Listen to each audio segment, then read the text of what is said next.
Mommy, happy birthday po. Hindi na po ako nag-iisa ngayon. May kasama na po akong magsa-celebrate ng birthday mo. Nandito si Dad, Ate Lisa at si Papa. Mommy, may dumagdag pa po. Si Kuya Arman na fiancé ni Ate Lisa. At si Daniel po, Mommy. At buntis na rin po kami ni Ate Lisa. Ngumiti ako bago tumayo. Naramdaman ko ang paglakas ng hangin. At napapikit ako para damhin ng malakas na hangin yumakap sa akin.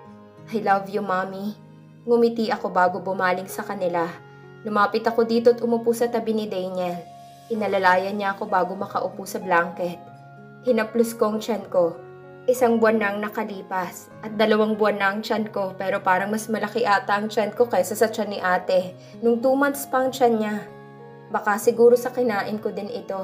Ang hilig-hilig ko pa naman kumain ng ice cream. Matatamis tapos malalamig pa. Pero ngayon, 1 sa 1 linggo na lang akong kumain ng ice cream. More on vegetables. At sinabayan ko naman ng exercise. Yung pwede sa mga buntis. Sobrang laki ng tiyan ni Ate Lisa. Parang pakiramdam ko ang bigat-bigat tingnan ng tiyan niya. Ang alam ko this week na ang kapanganakan niya. Are you okay? He whispered. Sinagot ko siya ng isang ngiti. Bumaba naman ang mata ko sa kamay niyang humaplos sa tiyan ko. Sinandal ko naman ang ulo ko sa balikat niya at napangiti ako nang makitang masayang nag-uusap si Dad at Papa. Ang dami nagbago mula nung nalaman naming lahat ng katotohanan. Dahil sa malapit ng panganganak ni Ate Lisa, si Papa munang pumalit bilang CEO. Pinilit kong kumbinsihin si Papa na doon muna siya tumira sa mansyon ni Daniel para mas marami kaming oras na magkasama. Pero nahihiya daw siya. May bahay naman daw siya kaya doon na lang siya titira. Dahil sa gusto kong makasama si Dad, may mga araw na doon ako natutulog sa bahay ni Dad. Kaso nga lang si Daniel naman ang hindi makatulog mag-isa. Kaya napatawa na lang ako kapag tumatawag si Nanay Sally. Kapag kinikwento niya kung anong ginagawa ni Daniel buong gabi. Sabi ni Nanay Sally nakakatulog naman daw ito pero malapit nang mag-umaga. Dahil na rin siguro sa pagod at antok. Kaya tuwing gabi pumupunta si Daniel sa bahay ni Dad at doon natutulog. Umiiling na lang ako. Hindi nakakatulog sa mansyon niya pero sa ibang bahay ang sarap ng tulog. Papa, tawag ko dito pagkapasok sa kwarto niya. I'm here. Sinundan ko kung saan galing ang boses niya. Pumasok ako sa bedroom ni Dad. Nakita ko siyang nakasandal at nakasuot ng reading glasses. Parang may binabasa. Agad akong lumapit sa king size na kama at sumampa. At lumapit kay Papa Marvin para yumakap sa kanya. Wala pa rin ba si Daniel, anak? Tumango ako bilang sagot sa kanya. Pagka-uwi namin galing sa sementeryo ay nagpaalam akong dito ako matutulog sa bahay ni Dad. Kahapon kasi sa mansyon ako natulog. Kaya ngayon nandito naman ako. Mag-isa lang dito si Papa, kaya ayoko siyang iwan ditong nag-iisa. Kahit sa buong umaga hanggang hapon ay wala siya, dahil siya ang pumalit pansamantala bilang CEO. Kaya naging kampante naman ako, kasi may kinakaabalahan siya. Pa, paano kayo nagkakilala ni Mommy? Wala kasi siyang makwento tungkol sa una nilang pagkikita ni Mommy.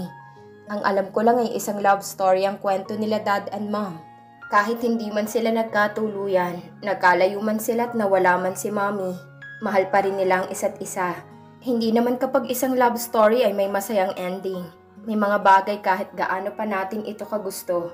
Kung may nagmamay-ari na hindi mo na ito madaling makukuha, mahirap naman kung ipilit natin. Tayo lang din naman ang masasaktan. Napunta ako sa isang lugar na magulo. Sikip ang bahay, madumi. Simula kasing nawala si Mama, ang lola mo. Naging palaboy ako. Doon ako napunta sa lugar ng mami mo. Doon ko siya nakilala. Pinatira ako ng mama ng mami mo. Nung araw na yun, medyo suplado talaga ako eh. Kaya kapag lumapit ang mami mo sa akin tapos ang dami-dami pang sinasabi, lagi ko siyang sinasabihan ng masasakit na salita. Kaya nagsisituloy ako nung nawala ang mama niya. Naging matamlay siya, naging tahimik. Hindi ko naman maiwasan na tumitig sa mga mata ni Papa. Habang nagkikwento siya, nakita kong pagkinang ng mga mata niya at paglungkot ng mga ito. Wala po bang ama si Mami, Papa? Nakilala niyo po si Lolo? Ngumiti sa akin si Papa Marvin at inipit naman niya ang buhok ko sa likod ng tenga ko. Umiling siya. Hindi ko minsan nakita ang lolo mo. Hindi nga nakilala ng mami mo ang papa niya eh. Hala, Bakit naman po? Kahit picture ni Lolo? Tanong ko dito, kaya ba wala akong nakitang picture sa mga magulang ni Mommy? Puro kay Daddy lang. Kahit naman si Mommy hindi nakita si Lolo o sa picture man lang. Wala kahit isang picture, anak. Hindi nga rin alam nga ng lola mo kung sinong nakabuntis sa kanya. Ang alam lang niya na banyaga ang nakabuntis sa kanya. Nakita mo naman ang resulta, ang kulay ng mata ng mami mo at ang maputing kutis. Saad niya habang nakatitig sa akin. Alam mo ba, kung nakuha mo lang ang kulay ng mata ng mami mo, parang nabuhay uli si Mean. Ang mami mo, Bianca. Uminit naman ang sulok ng mga mata ko. Madami akong larawan ni Mami. Kahit saan na anggulo ata meron ako. Kaya tuwing nakikita kong mga picture ni Mami, I can see myself to her. Sa matagal kong tinitingnan ng mga picture, ay parang nakikita kong sarili ko doon sa picture. Maliban sa mga mata niya, paano kaya kung hindi na lang tinuloy ang pagbubuntis ni Mami sa akin? Maging sila kaya ulit ni Papa? Magkakabalikan kaya sila? Kaso lang si Papa ang unang umiwas. Sabi nga po ni Ate Lisa, pero siya po ang nakakuha ng mata ni Mami. He smiled. Nakuha nga niya. Pero ang ilong, kilay, labi, ngiti, pati na rin ang buhok. Nasa iyo lahat, anak. Si Lisa kasi pinaghalong kuya at ang mami mo. Do you still love Mommy, Papa? For all these years and happened? Ngumiti ito ng abot sa mata, pero kitang-kita kong sakit sa mga mata niya at pagsisisi. She's always here. I will love her until my last breath. Tumulo ang luha niya at napaiyak naman ako at humigpit ang yakap ko sa kanya. I know she loves you too. I know, anak. Nakonsensya lang ako kasi alam kong mahal na mahal siya ni kuya. Kahit masama ang ginawa ni kuya, alam kong natutunan ni kuya na mahalin si Mean. Pero kayo pa rin ang mahal ni Mommy. Putol ko dito sa sinasabi niya. Ngumiti ito at tumango sa akin. Kaya kapag sinasabi ng iba na ang salitang love story, hindi lahat masaya. Nagkakatuluyan, may iba mahal na mahal nila ang isa't isa. Pero hindi pwede. Katulad ni Mommy at Papa, kahit natutunan ni Dad na mahalin si Mommy, kaso lang ang mahal pa rin ni Mommy ay si Papa. Mahal na mahal nilang isa't isa kahit naging ganun pang nangyayari sa kanila. Ganyan dapat ang halimbawa ng salitang love story. Kahit hindi man sila para sa isa't isa, pero hindi pa rin nila mapigilan ang mahalin ng isa't isa, kahit na hindi pwede. Ang love story sa mga taong nagmamahal pa rin, kahit na hindi pwede. May iba-ibang love story. Isa na doon ang pagmamahal nila Mommy at Papa. Hindi man sila nagkatuluyan pero ang pagmamahal nila sa isa't isa ay masasabi nating kakaibang love story. Sana ganun kami ni Daniel. Hindi yung maghihiwalay kami. Dapat walang katapusan at walang kapagurang pagmamahal ang meron sa amin sa isa't isa. Morning, babe. Naramdaman ko ang paghalik niya sa noo ko at sa tiyan ko. And morning to my daughter or son. Wake up, our sunshine. Your mom needs to eat breakfast because it's already 9 a.m. Napatawa naman ako ng mahina. Ganito palagi kapag magigising ako. Lagi kong naririnig na kinakausap ni Daniel ang tiyan ko. Lagi niyang sinasabi na sobrang aming tulog. Hindi na breakfast ang oras na magigising ako. Hindi mo daw kasi kami ginising ng maaga. Hindi mo ba napapansin kapag ginising mo na kami doon pa kami magigising? Ang gusto lang ng anak mo. Ikaw ang laging gigising sa amin palagi. Ngiti kong saad dito. Papansin talaga tong anak ko. Kapag hindi daddy niyang gigising sa kanya, hindi ako makakagising sa umaga. Para bang kilalang kilala na niya ang boses ng ama. Well, hindi na ako magdududa dahil baka nakilala na nga nito dahil palagi ba naman sa umaga ay laging boses ng amang naririnig niya. Napatawa ako sa naisip. 2 buwan pa naman ang tiyan ko pero parang 4 na buwan na. Every month naman ang check-up namin. At ang sabi ng personal doctor nila ma'am ay okay naman daw si baby. Healthy naman daw ito. May konting hindi lang naiintindihan ng doktor. Pero hindi pa daw ito confirmed. Lagi nga kaming tinatanong kung ayaw ba daw naming magpa-ultrasound. Dahil parang hindi daw kasi karaniwan ang laki ng tiyan ko sa 2 buwan. Medyo kinakabahan kami pareho ni Daniel. Pero ako nang pumipilit na wag munang magpa-ultrasound kung hindi magpa 5 months ang tiyan ko. Ganito pala ang gusto mo, baby, ha? Try ko nga bukas kung magigising ba talaga kayo. nang makasama ko na kayo ni Mommy sa breakfast. Ang sarap pa kasi ng tulog nyo eh. Ngumisi pa ito, parang nagtatampo, para namang walang kasabay. Kasabay naman niya si Nanay Sally at ibang katulong. At makaarte ngayon para siyang nag-iisang kumain sa hapag. Humiling na lang ako at nanggigil akong kinurot ang ilong niya. Babe naman. Para ka kasing baby. Kunin mo na babe ang breakfast. Gutom na kami ng anak mo. Yes, ma'am. Sumaludo pa ito sa akin at binigyan pa ako nito ng isang ngiti bago tumalikod sa akin. Nay, alis muna po ako. Aalis ka na naman, Bianca. Saan ka ba pupunta, anak? Bakit araw-araw ka na atang umalis? Umiwas ako ng tingin sa kanya. Bakit parang kapag tumitig ako sa mga mata ni Nanay Sally, ay parang nababasa niya ako. At para bang hindi ko kayang magsinungaling sa kanya. Ayoko naman talagang umalis pero kailangan eh. Kahit parang nahahalata ni Daniel, ay hindi na niya ako tinatanong patungkol doon. Nakonsensya naman ako sa mga ginawa ko. Pero kailangan eh, importante ito. Hindi ko to pwedeng hindi puntahan. Kahit pakiramdam ko na dahan-dahan kong sinasaktan si Daniel sa ginawa ko. Alam ko naman na hindi nagsasabi si Nanay Sally sa palaging pag-alis ko. Alam kong alam na ni Daniel. Uuwi din po ako agad, Nay. Alis na po ako. Mahina akong sagot sa kanya bago humalik sa kabilang pisngi niya. Yan palagi ang tanong sa akin ni Nanay Sally. Pero lahat ng yun ay hindi ko sinasagot. Nagpapaalam na lang ako para makaiwas sa mga tanong nito. Sumabay ako sa kotse ni Daniel na gamit ko palagi kapag umaalis ako.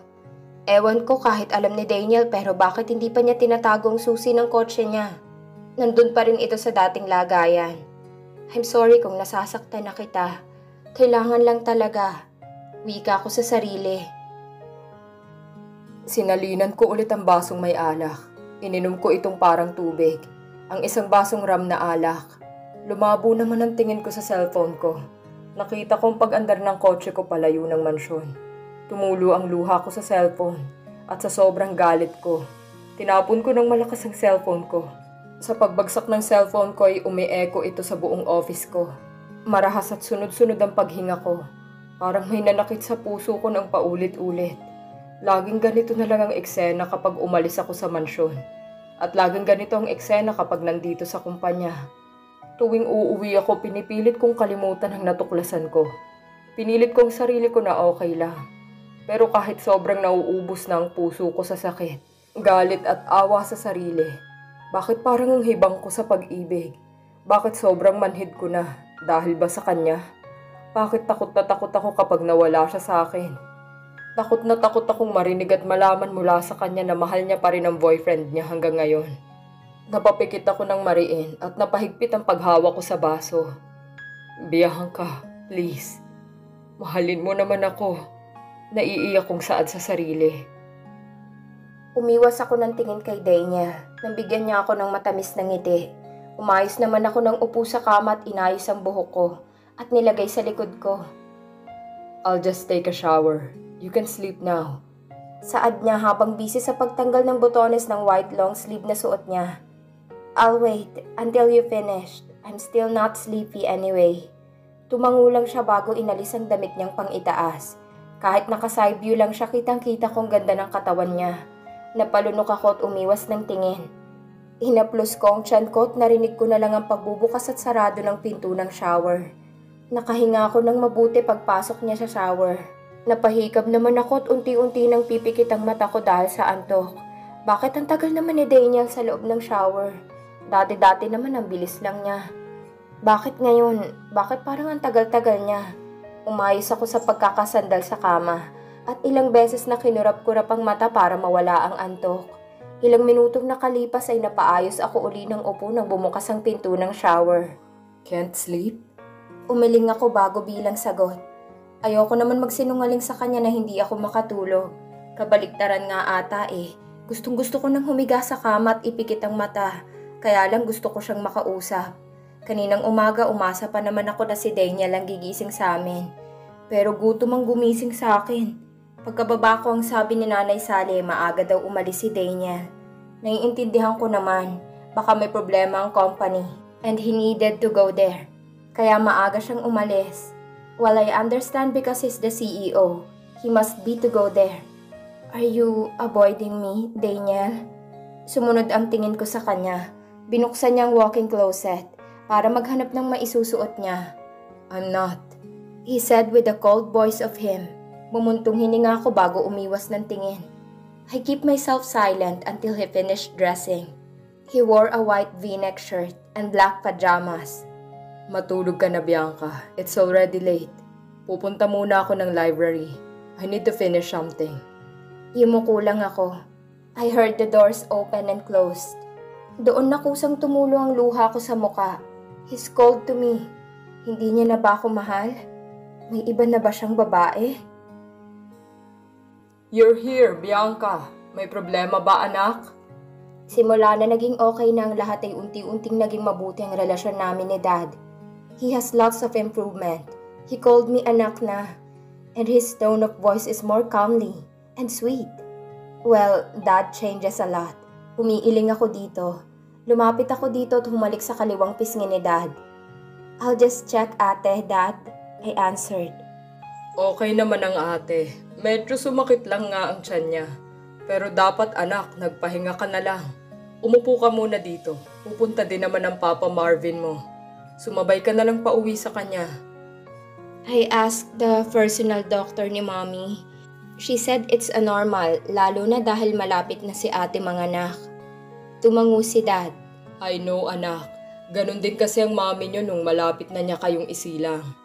He said with a smile. Nasasaktan din ako kapag nakikita ko si Dad na nasasaktan. Alam ko naman na pinagsisihan na niya ang ginawa niya. Pero may mga bagay talagang hindi pwede nating pigilan. Lalo na kung tungkol sa pagmamahal ng isang tao. Let's not talk about your ate.